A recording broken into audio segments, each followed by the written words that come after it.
श्री स्वामी समर्थ। मानस पूजा। उपासना आवश्यक है यदि जीवन को सात्विक और आध्यात्मिक बनाना है तो।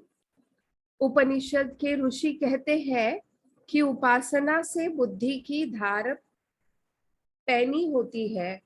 ऐसी बुद्धि ही इष्ट के दर्शन अर्थात उसका अनुभव कर पाती है। इस तरह उपासना का अर्थ है स्थूल साधनों से सूक्ष्म सूक्ष्मतर और फिर सूक्ष्मतम को ग्रहण करना।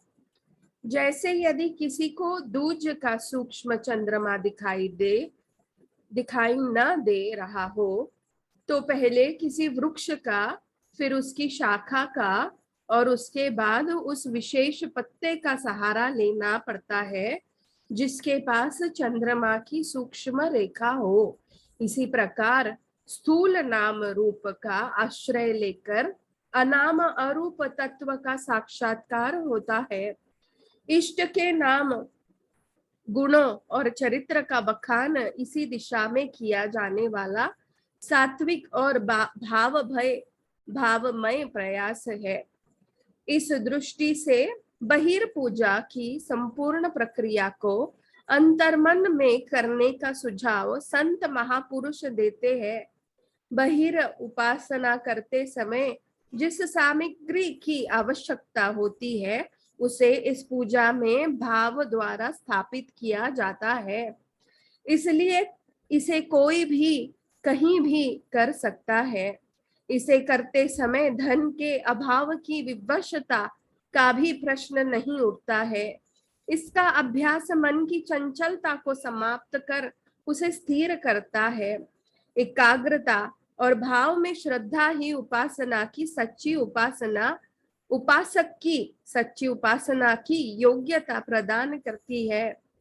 कबीर आदि संतों ने यदि बहिर साधना की आलोचना की है तो उसका तात्पर्य उस उपासना से है जो अपने लक्ष्य की ओर नहीं बढ़ रही है। यदि कोई साधन साध्य की ओर न ले जाए तो वह अपना अर्थ खो बैठता है। स्वामी रामतीर्थ ने कहा है, विद्यार्थी एक ही कक्षा में यदि 1 वर्ष से ज्यादा रहे, परीक्षा में उत्तीर्ण न हो तो उसके विद्यालय जाने का प्रश्न चिन्ह लग जाता है।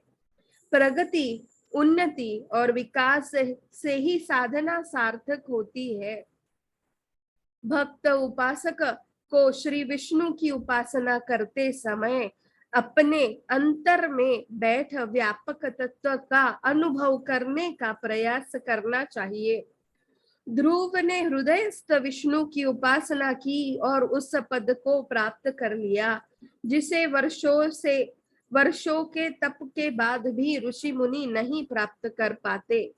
इसी ध्रुव पद की ओर श्री कृष्ण ने गीता में संकेत किया है, जिसे प्राप्त करने के बाद वापसी नहीं होती वह मेरा धाम है। उपनिषद के ऋषि भी कहते हैं, न स पुनरावर्तते, अर्थात जो उसे प्राप्त कर लेता है वह फिर जन्म मृत्यु के चक्र से में नहीं पड़ता। भगवान के चरणामृत का पान करने वाला भी अमरता को प्राप्त हो जाता है। वह अमरता स्वर्ग के अमृत से प्राप्त नहीं होती, उसके लिए श्री हरि की अपार कृपा चाहिए और वह उसे ही प्राप्त होती है जो अपने अंतर में विराजमान विष्णु तत्व का अनुभव कर लेता है। श्री स्वामी समर्थ।